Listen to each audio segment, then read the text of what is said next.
Hi everyone, welcome back to part 2 of building RADPRO, the ultimate radical simplification toolkit for your TI-84 plus CE. If you watched part 1, we already set up the main menu shell and got square root and cube root simplification working perfectly. If you missed it, go check that out. Links are in the description, because we're building on that foundation today. In this video, we're going to be adding 3 powerful new features. Number 1 is simplifying radicals that include variables. So I'll give you an example here. The square root of 12x to the third y squared simplifies to 2xy square root of 3x. Number 2, handling radicals with fractions in them. So I'll give an example, square root of 50 over 8. This simplifies to square root of 25 over 4, which then simplifies to 5 halves. Also, we can handle something like square root of 2 over 3, which is the square root of 2 over square root of 3. We need to rationalize this. So we'll multiply both the top and the bottom times the square root of 3.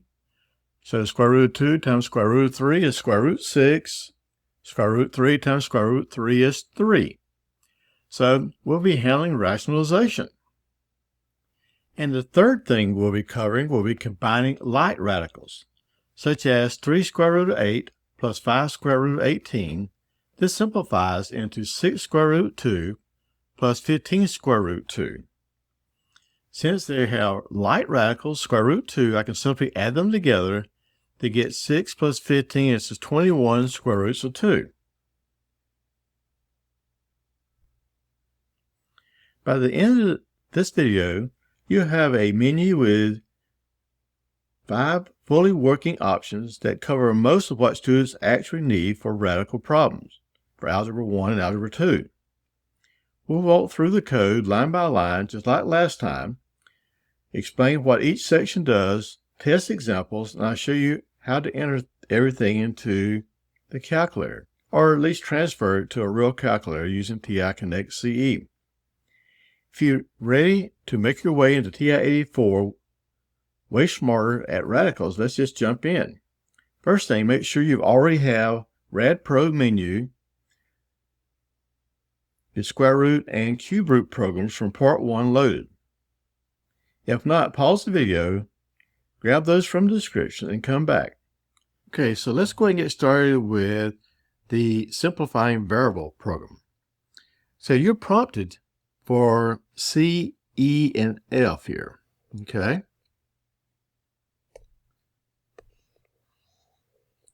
So what we're going to be doing is we're going to be plugging into something which looks like this. C to the X raised to the E power, Y raised to the F power. Now we're going to try to come up with the following for at the end of the program. The format will be A, X raised to the power of P, Y to the power of Q, square root B, X raised to the power of E, Y raised to the power of F. So let's go step by step and try to explain what's going on. Okay, so once we input our variables, and for example, if I don't have a y, I can always put y to 0 because y to 0 power is 1. So if I don't have 2 variables, that's how you can get rid of 1. All right, so we're inputting all these variables. I'm going to go ahead and convert my c to a variable b here, okay, in this line here. Because I want to work with that b. That'd be like my working variable. Okay, I'm going to store 1 to variable a. I'm going to let I be my loop here. This is going to loop by 2, 4, etc. It's going to loop by even numbers. So I'm going to put this into a loop where as long as I square is less than or equal to b. All right. I want to, in this line, I want to say b divided by I squared, and I want to try to come up with the largest square.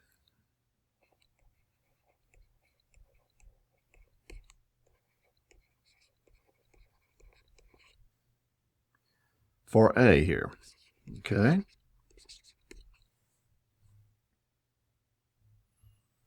And by the way, all the way down to here, we're basically just simplifying here, okay?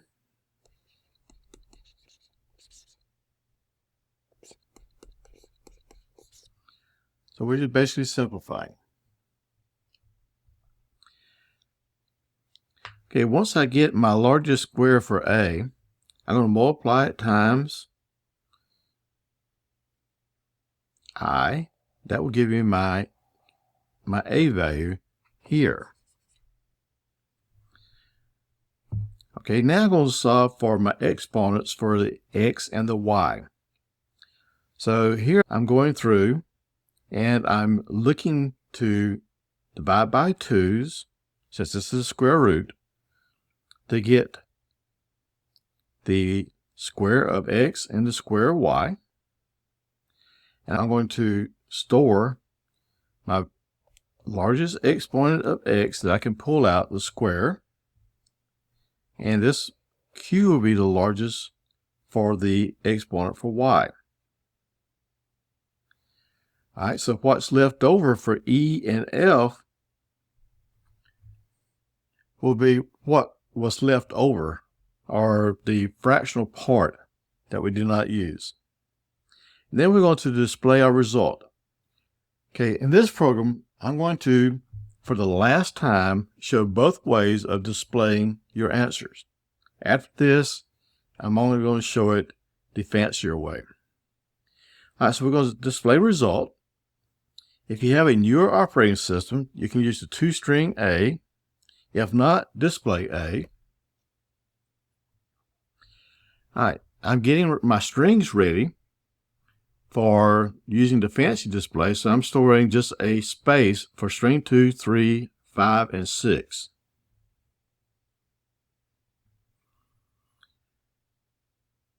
Okay, so I'm basically just arranging everything so I can display X, or I can store X for as string 2.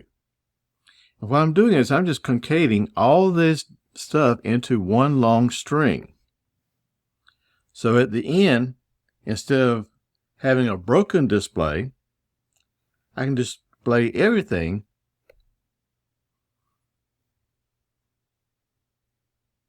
as one continuous string instead of breaking it up into several lines.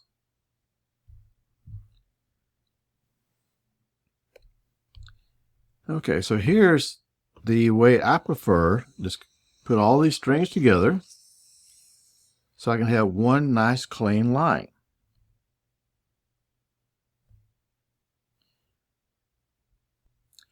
Okay, let's put this into our calculator and see what it looks like. So we're going to do option number 3. In the example I showed earlier, I had C was 12, I had E was 3, and I had F as 2. So I'm showing you both ways of displaying it. So I can have a 2xy square root of 3, or I can show it all in one line here as 2xy square root of 3x. Okay, so that's an example of the first program. So I'm going to exit here. The next module will be simplifying fractions. Okay, I want to let n be my numerator, d denominator,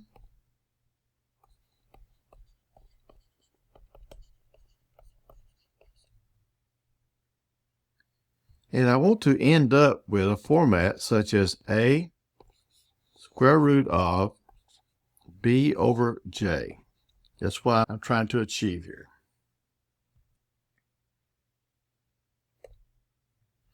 All right, so I'm prompting you for the numerator and denominator. We're checking for validity. Then we're going to find, this is called the greatest common divisor.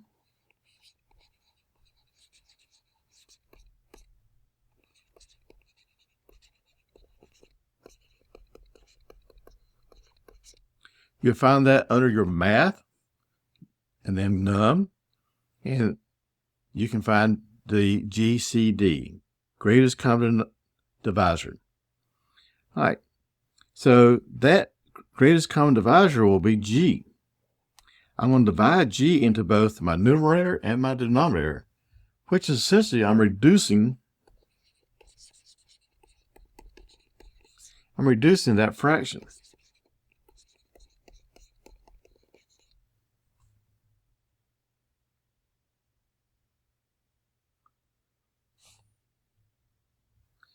Okay, I'm going to store this value of b to n.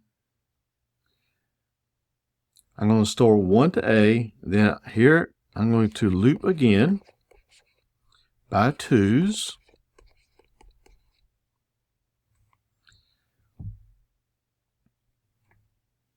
And I'm going to try to simplify the numerator.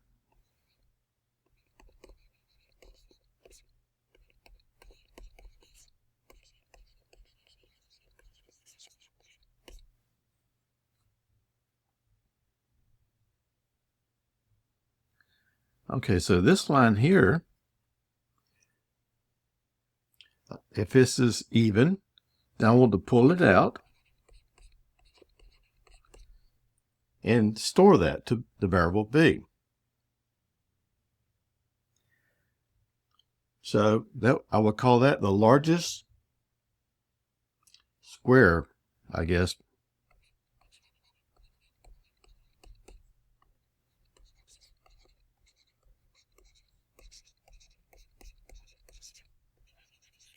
When I get to this point, I have simplified the numerator. Now let's simplify the denominator.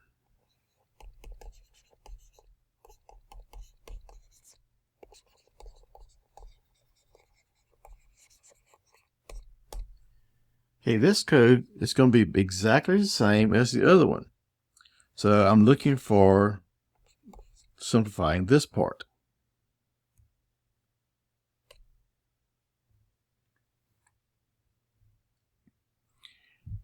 And again, I'm looping with the variable k this time instead of the variable I. And when I get to here, I'm doing exactly the same thing I did with the numerator, except here we have the denominator simplified. All right. This value of h here, I'm checking here if it is greater than 1. If it's greater than 1, then I need to rationalize this denominator. So I'm going to multiply both the top and the bottom by the remaining denominator.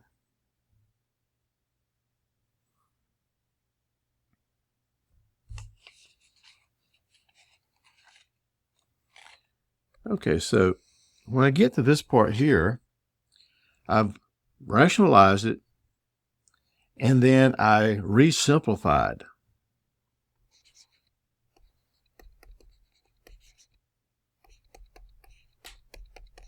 After multiplying the top and the bottom by the radical denominator, then I had to re-simplify. Okay, so now I have a square root b over j.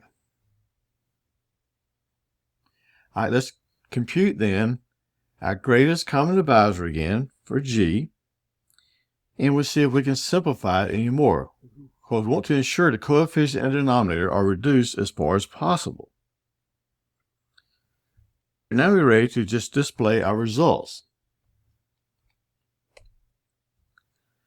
Okay, nothing fancy here. You should be able to follow along here and see what I'm doing.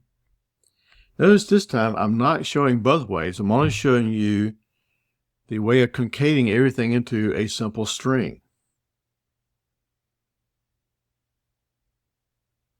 So this will be the end of the fraction program, simplifying fractions. So let's download this to our calculator and check it, see how it works. So I'll choose option number 4, and let's do several examples.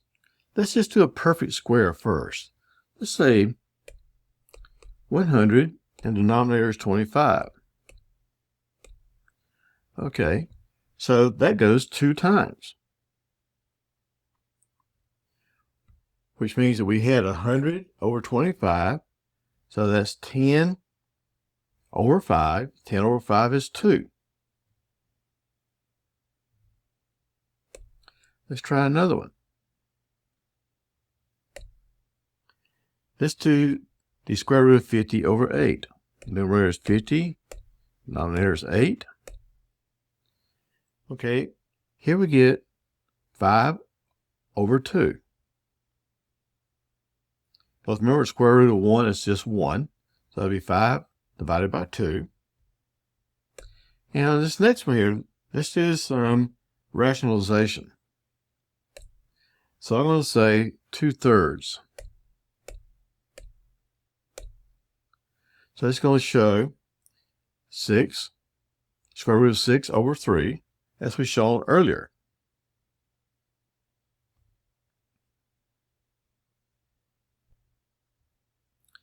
Okay, in this one, we're combining like radicals. So we're going to be prompting you for a square root b plus c square root d.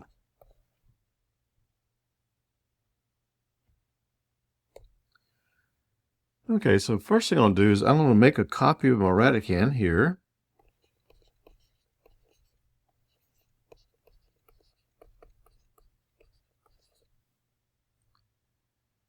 Okay, so my first coefficient be pulled out. We're going to let that be f.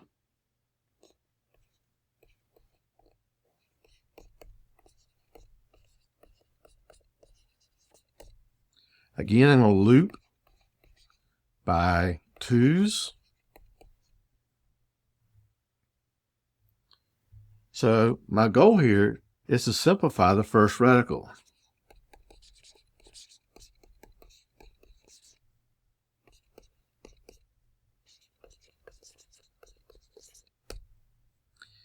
And we're using basically the same techniques that we used earlier. So here I'm pulling out my perfect squares.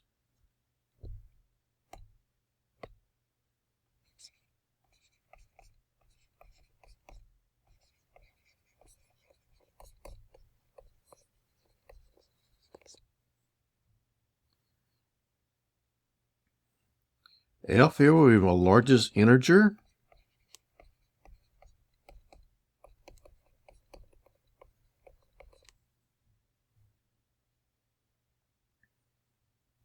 We're going to let E represent the square part that's left over.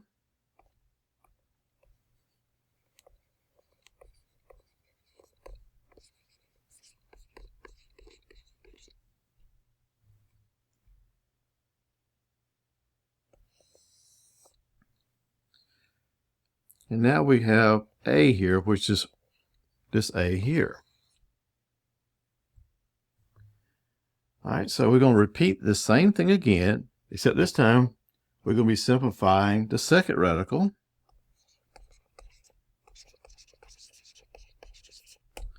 Doing exactly everything that we did here, but we just changed a couple of letters around.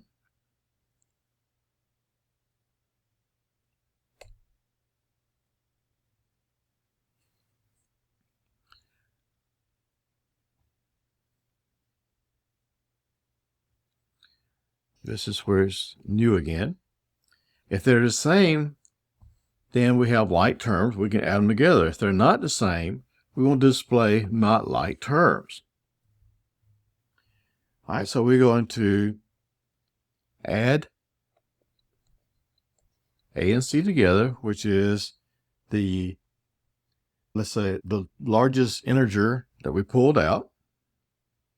Add them together plus the square root of the part remaining under the radical, and we'll print that out. So this will end the combining like radicals portion of the program. All right, so let's go through a couple of examples here. So that'd be option number 5. Let's say we have 2 square root of 3 and 5 square root of 3. We'll do the simple one first.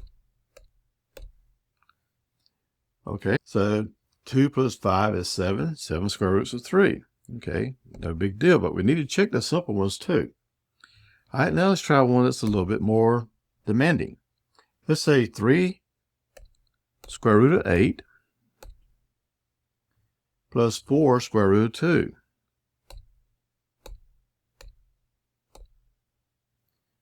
Okay, so this is 10 square root of 2. So basically what I did was I noticed that my 8 was 4 times 2, so I can bring square root of 4 is 2, so I can bring that out. And the same thing with my second option here, which was both are square roots of 2, so I can simply add them together. So 6 square root of 2 plus 4 square root of 2 should give me 10 square roots of 2.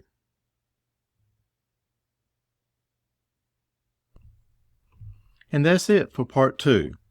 You now have a complete radical probe menu that can simplify square and cube roots, pull variables out of radicals, simplify and rationalize fractions under radicals, combine like radical terms automatically. This already saves so much time on homework, quizzes, and tests. No more factoring by hand for 10 minutes when the calculator can do it in seconds. All the code for today's programs will be included in the description in a link. If this helped you, smash that like button, subscribe if you haven't already, and turn on notifications so you don't miss part 3. Speaking of part 3, next time we're going to go even further.